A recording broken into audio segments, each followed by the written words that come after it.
Тормуштун биринчи сабагы. Өмүрбек Казакбаев.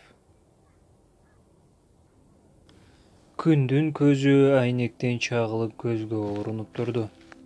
Телефондун ойготкучу кайра жаңыра берип чарчаган өңдүү токтоп да калды. Жумабек дагы эле мемиреп уктап атат.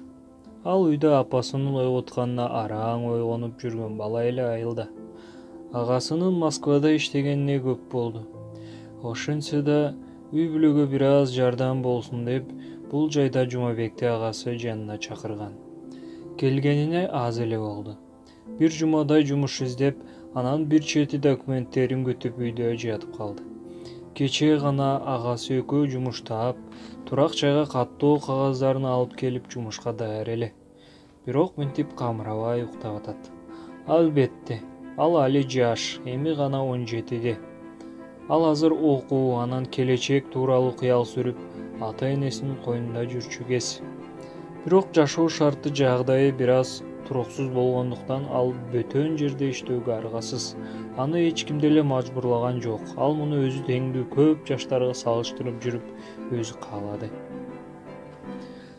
Жаңы таң, жаңы күн менен ойгонгон Жумабек көзүн ушалап кенен эснеп, кучак жая көгүрөгүн толтура дем алып алды. Таңкы аба кыйла тазаргандай сезиле түштү. Оба, ананчы, түнү бир бөлмөдө 7 адам уктаган жерде кайдагы таза аба. Дагы жакшы, эртең менен жумушка акыркы кеткен киши айнекти ачып желдетип кетиптир. Бир аз өзүн жакшы сезип, Москва деген ошо тура, деп мыйыгынан жылмайып койду. Ошентип кыялдана кеткен Жумабек бир нерседен чоочугандай телефонун колуна алды. Саат 7:33 өткөн. Эч ким жок. Чекедей гана кечки сменадан чарчап келген бирөө уктап жатат. Калганы баары ичак эле жумуштарына кетип үлгүрүшкөн.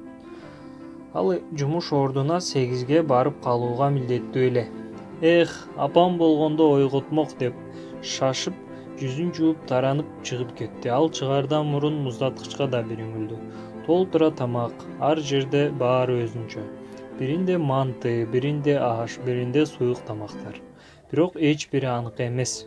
Баары чогуу жашагандардыкы болчу. Анын агасы кечээ жумушунда кечки кезекте иштеп түнөп калган үчүн үйдө эч ким тамак да жасаган жок. Ошондо ал күн сайын анын жинине тийип, кыйкырып ойготчу, ал ойгонгончо кийимдерин жууп, кургатып, тамак ашын, ысык чайын астына кое койгон апасынын кадырын сезе түштү.